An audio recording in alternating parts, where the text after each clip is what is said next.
Dá para você dividir, não dá não? Do anel de Feira de Santana à entrada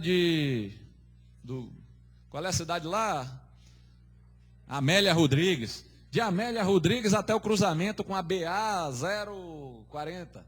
Da BA 040 até o trevo da Polícia Federal.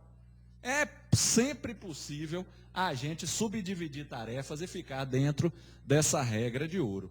E uma rede de saneamento, como é que eu faço? Por posto de visita, o PV. Se os PVs foram muito próximos, você pega de 5 em 5 PVs, e num prédio, por andar, e numa barragem, que é um aterro de 50 metros de altura, por cotas, certo? Sempre dá. Isso aqui é uma dica de ouro. Aliás, é uma regra de ouro, né? Uma regra de ouro. Se a tarefa for muito pequena, procure agrupar algumas tarefas para cair naquela janela. Se ela for muito grande, desmembre. Então, esse auditório aqui, o assentamento, está entre 1 e 10 dias? Me parece que sim, então deixa. Agora, se eu for fazer o piso de granito do Terminal 3 do aeroporto de Guarulhos, é granito que não acaba mais. Aí eu divido, né? Do eixo do pilar A ao eixo do pilar J, ou desembarque internacional, desembarque nacional, área de check-in, área da praça de alimentação. Não sei, porque eu não conheço o Terminal 3 do aeroporto de Guarulhos, mas que dá para fazer, dá. Essa aí, então, é uma regra. Teve um Senai feito aqui em Bertioga, que tinha o seguinte cronograma: a EAP do cidadão desmembrava porta por porta. A porta era dividida em batente, é batente que vocês chamam aqui, né? Não, é batente, né? Batente, porta e guarnição, né? Lá na Bahia, alisar. E guarnição. Aí o cara tinha dobradiça de cima, dobradiça do meio, dobradiça de massa e fechadura. Então, ele tinha, multiplique isso por 150 portas, o cara tinha 1000 atividades ligadas à porta. Agora, a fundação era uma tarefa, fundação, e uma barra de 90 dias. Aí quando eu fui perguntar ao engenheiro, disse, não, é porque nós contratamos um rapaz que trabalhava numa empresa de esquadria. Eu digo, rapaz, então tá mostrado aí o porquê do... histórias aí das obras. Olha aqui a produtividade. Onde é que eu busco a produtividade? Na composição de custos. Isso aí é que é o ponto fulcral em que se une o orçamento com o planejamento. Setores que em muitas construtoras são estanques e nem se falam. Onde é que eu pego a produtividade? Da composição de custos. Alguém não orçou aquela obra? Vá lá e beba dessa fonte. Esse índice aqui, ó, o inverso do índice, se ele faz, ó, se ele usa 1/10 da hora para fazer 1 quilo, isso quer dizer que em 1 hora ele terá feito 10 quilos. Está aí a produtividade buscada do orçamento. Coisa que a gente não faz. O orçamentista e o planejador nem se conhecem em muita construtora. Né? Um está lá na sala 1, o outro está na sala 9. Não, tem que ser sentado lado a lado. Vamos seguindo em frente aqui. E essa pergunta aí? Uma pergunta que me foi feita outro dia por um engenheiro aí. Ele disse assim, eu sou de uma grande construtora e eu subempreito tudo. Pintura é uma empresa de subempreitada, cravação de estaca é outra, drywall é outra, impermeabilização é outra. Eu uso banheiro pronto, é outra empresa. Ele precisa, palavra feia aquela ali, apropriação. Ele precisa buscar os dados do subempreiteiro ou não? Eu devolvi a pergunta a ele. Você acha o quê? Ele pensou assim, né? Ele disse, eu acho que não. Por quê? Porque eu estou contratando a tarefa, disse ele. Eu estou contratando que o cara vai fazer 1 metro quadrado de parede por R$10, ou por 20, sei lá, por R$10. Então, se ele se atrasar, é problema dele. Se ele tiver que fazer hora extra, é problema dele. Eu fiquei pensando assim, do ponto de vista de custo, esse engenheiro tem toda a razão, né? Se for sair mais caro lá para o subempreiteiro, é problema dele, eu concordo. Mas se aquele subempreiteiro se atrasar, é a obra em questão que receberá essas consequências nefastas aí. Por isso que, mesmo o serviço de subempreiteiro, é importante aferir produtividade, constar do cronograma. Mas é uma tarefa que eu não domino, instalação elétrica do estádio Arena da Amazônia. Bote lá, quando você for contratar o sujeito no contrato, que ele terá que lhe dar o planejamento para você enxertar na sua rede maior. Porque senão o que é que vai acontecer? Isso aí vai ser uma grande caixa preta, instalação elétrica, que vai ter uma duração desse tamanho, não é isso? Como eu vi um stand-up comedy, o cara dizendo, era um negócio mais comprido do que língua de manicure. É exatamente. O negócio ia ser assim, uma barrinha mais comprida do que língua de manicure, lá no meio do cronograma, e que eu nunca vou saber se o cara está em dia ou se está me enrolando. Então, pensar, isso aqui é aprender com os erros dos outros. Coletas de dados, aferição da produtividade real, comparação do previsto e realizado. Eu estou vendo que aquela determinada equipe de drywall, ou de pintura, ou de solda, ou de assentamento de tubo, está levando sempre mais tempo do que estava no meu cronograma. É um sinal de que ou a equipe é pouco produtiva, ou você utilizou uma produtividade muito arrojada. Eu acho que realmente ninguém vai conseguir fazer aquela produtividade que eu usei. Volta lá e corrige o cronograma. O cronograma tem que ser uma coisa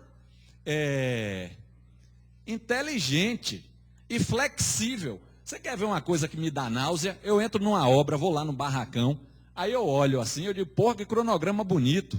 Aí chego mais perto, aí o papel já está amarelo. Já é um sinal, opa, esse cronograma está ali, deve ter uns 6 meses, não é isso? Aí normalmente tem uma mosca morta, um inseto lá, um mosquitinho que alguém matou aqui, aí você olha, não precisa nem ser do CSI Miami, você diz, pô, esse negócio está ali há uns 8 meses. Aquele cronograma que está fixado na parede é para inglês ver, vocês concordam? Não é verdade? Cronograma PIV, para inglês ver. Está ali porque alguém colocou para o cliente, quando for visitar a obra lá, achar que... Bom, vamos seguindo o nosso roteiro de bolo. Plano de ataque da obra. Eu já tenho o escopo, atribuir as durações, precisa agora montar a sequência, não é isso? Eu vou começar por onde essa obra da JHSF ou da Tecnisa, ou a obra aqui que o colega Conde vai apresentar aí na última palestra. Por onde eu vou começar isso? Em 2 frentes? Em uma só? Eu vou fazer esse túnel em 2 frentes, em uma só. Esse material vai para onde? Depois dessa atividade, quem entra? Entra logo depois ou tem uma espera? Essa parte do plano de ataque, onde é que está a vulnerabilidade dos planejamentos? Isso aqui, dessa palestra toda, se você só for levar uma coisa para casa, leve essa. Nenhum planejamento dá certo se quem for executar os serviços não comprar entre aspas, né? Não se convencer de que aquilo é feito para ajudar. Isso aqui você pode trazer o computador da NASA e o melhor planejador dos Estados Unidos. Ou da Alemanha, vai lá, Herr Fritz, maior planejador dos Estados Unidos. Traga, bote com o computador da NASA. Se Severino da produção não entender isso, dá errado. Isso eu digo de experiência própria. Dá errado. Em obra, como é que funciona? 10º andar da matriz da empresa. Um menino lá de óculos, senta lá numa ligeireza lá naquele MS Project. Já fez 3 cursos de Project, 2 de primavera. Bota lá, sai o negócio, papel couché, encaderna, manda para a obra. Aí vem no malote dentro de uma caixinha de papelão para o engenheiro Raimundo. Raimundo vai se motivar com esse cronograma? Quem aqui é da produção?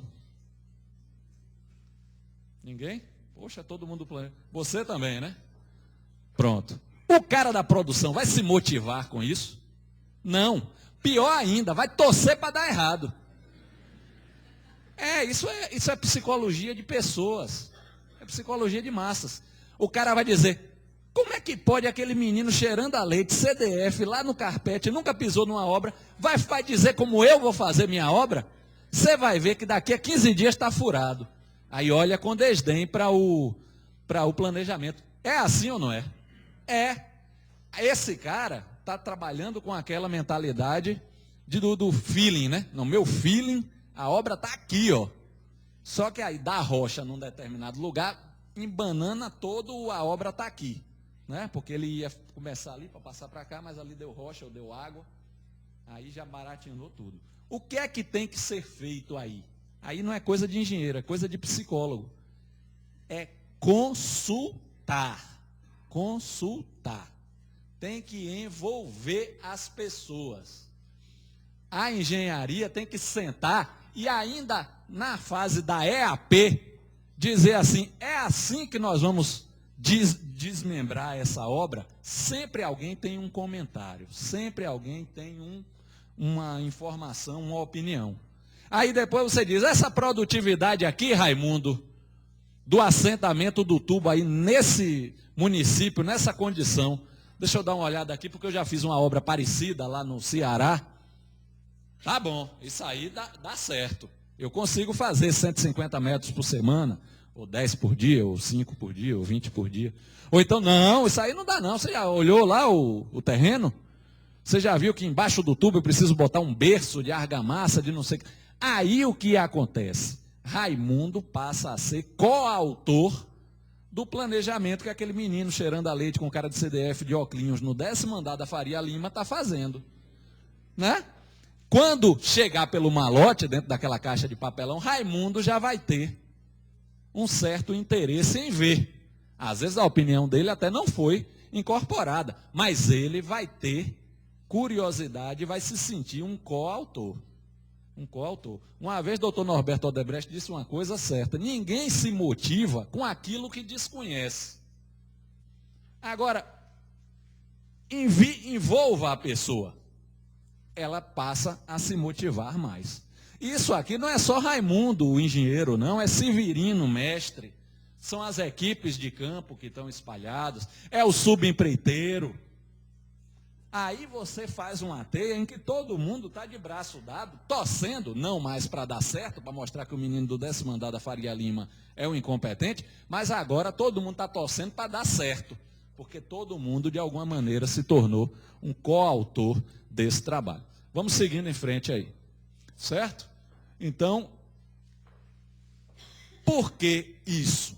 Porque vocês já viram que muitas vezes o método de atacar, não estou nem falando de produtividade, estou falando do método que sai no planejamento, não é aquele que a equipe de campo vai fazer.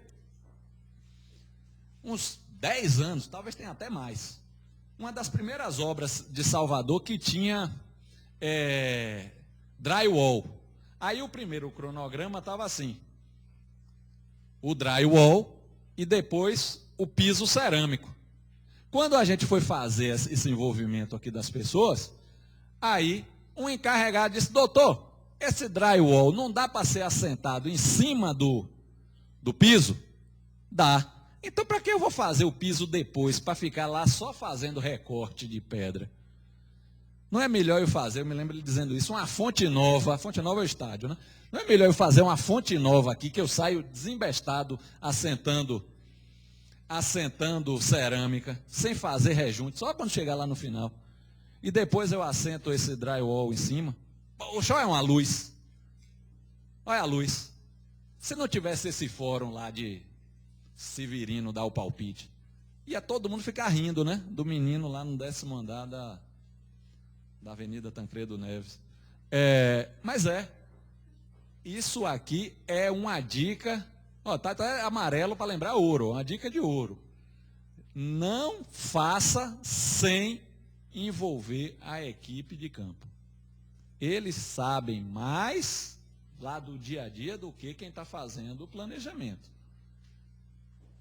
Outra coisa, esse erro agora é da etapa da cronogramagem, palavra que nós criamos juntos aqui, né? Da cronogramagem. Eu vejo que causa um prazer enorme ao planejador que está lá na frente do MS Project, de não fazer só aquelas ligações início. O cara acha aquilo tão trivial, diz, pô, já fiz 3 cursos de MS Project, deixa eu sair botando aqui um início, o normal é o término e início, não é isso? Aí o cara diz, se eu botar aqui um término início mais 2 e um início menos 4, não tem isso? O cara começa a fazer. Aí o que acontece? A rede começa a ficar com muita restrição. Outro erro que eu vejo quando vão usar o cronograma é sair digitando a data. É errado. A rede é móvel e a rede tem que andar. Se uma determinada tarefa atrasou, a rede vai se conformando ao sabor dos acontecimentos. Não pode ter data cravada. Não pode ter data cravada, né? A gente, eu e um rapaz que está ali, fizemos outro dia desses uma validação, vamos dizer assim, de um cronograma de um sistema de transporte sobre trilho. Imagine aí um. Quando a gente abre lá o cronograma, tem uma porção de data que está imposta. Está errado isso, porque a rede tem que se mexer. A rede tem que ir ao sabor do que o que vem antes da atividade está realmente informando. Então, esse negócio de cravar data, outro erro aqui, mais dessa parte de project, de primavera, é uma rede aberta. O que é isso? É uma rede que tem lá, você faz 2.000 atividades, mas com certeza tem 20 ali que não estão amarradas a nada. Não tem predecessora, não tem sucessora, porque o cara tinha que sair às 17 horas, né? Aí vai lá, juntou tudo, esse negócio não vai dar certo mesmo, depois vai ter que fazer ajuste, deixa eu terminar aqui, salva, vai embora, e aí 10 atividades ficaram boiando no cronograma, não estão amarradas a nada. O que vai acontecer com essas tarefas? Elas sempre vão aparecer no cronograma e sempre vão ser empurradas para frente, porque elas não têm nenhum tipo de vínculo, nenhum tipo de restrição, vão terminar indo até o final da obra. Isso é errado. Esse erro aqui é um erro de quem não voltou para checar o serviço. Vamos em frente aqui. Como é que eu estou de tempo aí, meu nobre Massaro, guardião do relógio? Isso é o que falta, é? Tá. Então vamos lá. Vamos agora olhar essa parte aí do cronograma, também um outro erro muito comum. O pior é que muita gente aí na rua, essas conversas aí, eu converso muito em avião. Sempre em avião, eu não sei porquê, rapaz, sempre sento do lado de engenheiro ou estudante de engenharia. É uma atração, parece que as profissões se atraem, né? E aí eu vejo o cara com um projeto, com uma planta, alguma coisa, aí eu digo, você está fazendo obra? Aquela conversa fiada de avião. Aí outro dia desse, um cara me disse assim, me confirme uma coisa, planejamento só dá certo da Camargo Corrêa, Andrade Gutierrez e Odebrecht, não é verdade? Tem essas coisas. Eu disse, não, rapaz, planejamento dá certo em qualquer empreendimento, qualquer coisa. O que lá na Odebrecht vai dar mais trabalho é porque deve ter uma quantidade de serviço muito maior para jogar no cronograma do que uma casinha que o cara vai fazer para passar o veraneio na praia, né? Mas é em qualquer lugar, gente. Tem que tirar isso, que planejamento é coisa de construtora grande. Não, é errado. É coisa de construtora pequena. Também, de construtora média. Também, de profissional liberal. Também. Tá? Cronograma. Olha só. Eu fiz aí o meu cronograma. Coloquei o escopo. Isso aqui é uma obra aí para fazer uma base de fundação. Vamos supor que seja uma base onde a Petrobras vai construir um tanque, botar um tanque em cima. Não precisa se ater muito a isso aqui, não. Eu quero é só olhar as barras. Então, eu fiz o escopo, atribuí as durações, fiz as predecessoras, consultei o pessoal da produção, aí sentei na frente do computador e gerei esse. Vamos esquecer essa coluna aqui. Só eu dizer isso, agora é a coluna em que todo mundo vai ficar com os olhos, tá? Vamos esquecer essa coluna e vamos esquecer esses trastejadinhos aqui. Olha só. Então, o que está acontecendo aí? Eu gerei o meu cronograma. Essas atividades que estão pintadas de vermelho são aquelas que a teoria chama de atividades críticas. O que são essas atividades críticas que estão pintadas de vermelho? São aquelas que, se atrasarem um dia, vão atrasar um dia do total do prazo da obra. Vamos fazer o teste? Pega a primeira vermelha ali, aumente um quadrinho nela, o que vai acontecer? A obra vai passar de 12 para 13, concordam? Pega o segundo vermelhinho, aumente um quadrinho lá, também não vai aumentar o prazo da obra? O terceiro vermelho também e o quarto, a mesma coisa. Então o que é que nós estamos vendo? Que numa obra que tem não sei quantas atividades, não são todas que governam o prazo, somente algumas. Essas vermelhas, se olhadas em conjunto, perfazem aquilo que se chama de o caminho crítico da obra. Quem já tinha ouvido falar disso aí? Uma porção de gente, né? O caminho crítico da obra. O que é esse caminho crítico? É a sequência de atividades que está governando o prazo da obra. Vamos pegar uma amarelinha. Se você olhar, ó, essa amarela aqui pode andar até essa data sem atrasar o prazo final da obra. Veja se não é. Porque ela, ó, impacta nessa, que impacta nessa, que só vai impactar nessa aqui. Olha essa outra tarefa aqui. Ela, ó, pode andar até aqui à frente. Então, o que nós podemos tirar de ensinamento dessa tela simples e desse cronograma simples aí? Que a crítica é aquela que, se atrasar, atrasa a obra. Agora vamos fazer uma outra coisa, vamos ganhar um dia numa crítica, vamos pegar uma vermelha e ganhar um quadrinho nela. O que vai acontecer lá? A obra vai recuar um dia. Concordam? Pega essa tarefa aqui, ó. Se você baixar um dia dela, essas outras vão chegar para trás. A obra vai ficar com 11. Então, olha só, o caminho crítico é aquele negócio, é uma relação de amor e ódio com quem está fazendo a obra.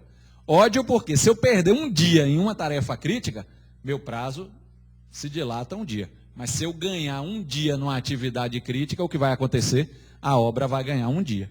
O mesmo não se dá com as não críticas, que são as amarelas. Que elas podem, dentro de alguns limites, que é o chamado folga, se deslocar. Então, por exemplo, essa atividade aqui, se for uma atividade muito cara, talvez seja interessante eu segurar a execução dessa atividade até mais lá para frente, para não ter esse desembolso aqui antes. Ou, olha aí como é eu jogando com o tabuleiro do xadrez. Vamos supor que para fazer essa tarefa aqui, ó, eu precise de uma carregadeira que uma outra obra minha em Ribeirão Preto tem e está desmobilizando. Aí se eu ligar para lá e perguntar, que dia você pode me mandar essa carregadeira? A depender da resposta, eu olho aqui e digo, dá para eu esperar. Ou não dá para eu esperar, vou alugar no mercado. Então, gente, é importante, depois do trabalho todo de fazer o cronograma, inferir onde está esse bendito desse caminho crítico.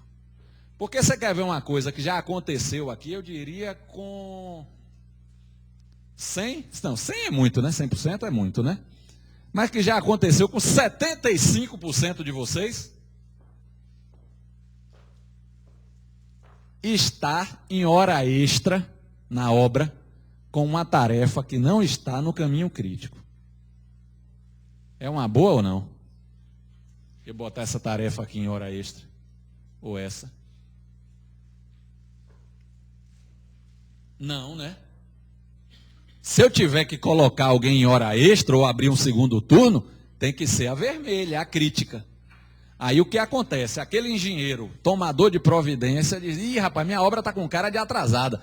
Bota a equipe de chapisco 2 horas extra, mas não são 3, só 2.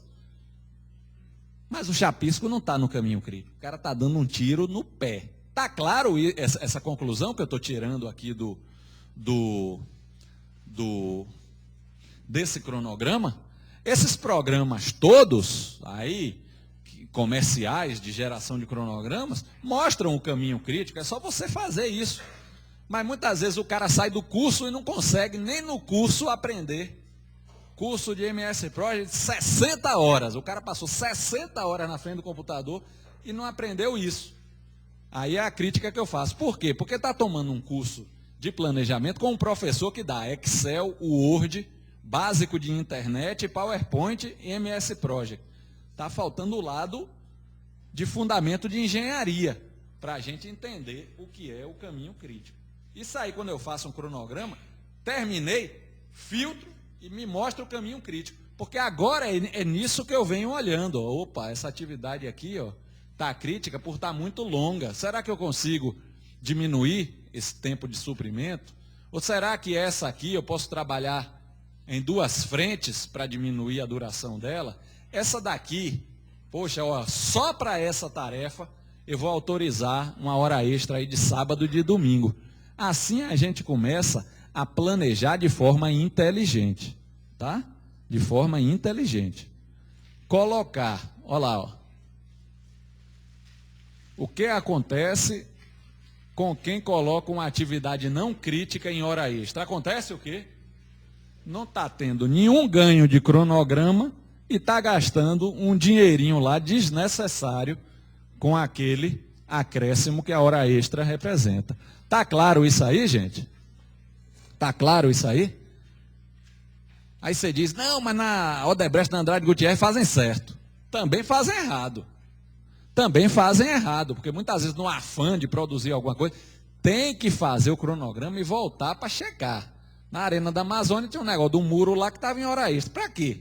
Esse muro só vai ser preciso para a Copa das Confederações. Aí Manaus não entrou na Copa das Confederações, aí esse muro só vai ser necessário agora para a Copa do Mundo. Para que eu vou estar fazendo esse muro hoje?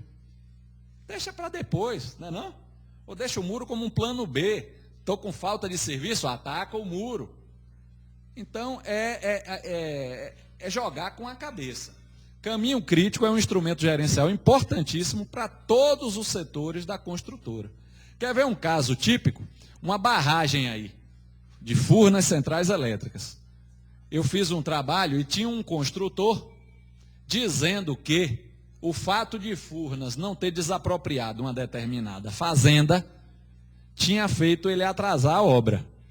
Como é que a gente faz para responder isso à luz aqui da teoria?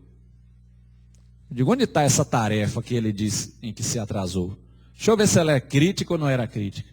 Quando fomos olhar no cronograma que ele fez, essa tarefa tinha uma folga lá de 8 meses. Furnas se atrasou 3. Atrasou a obra? Não. Não atrasou a obra.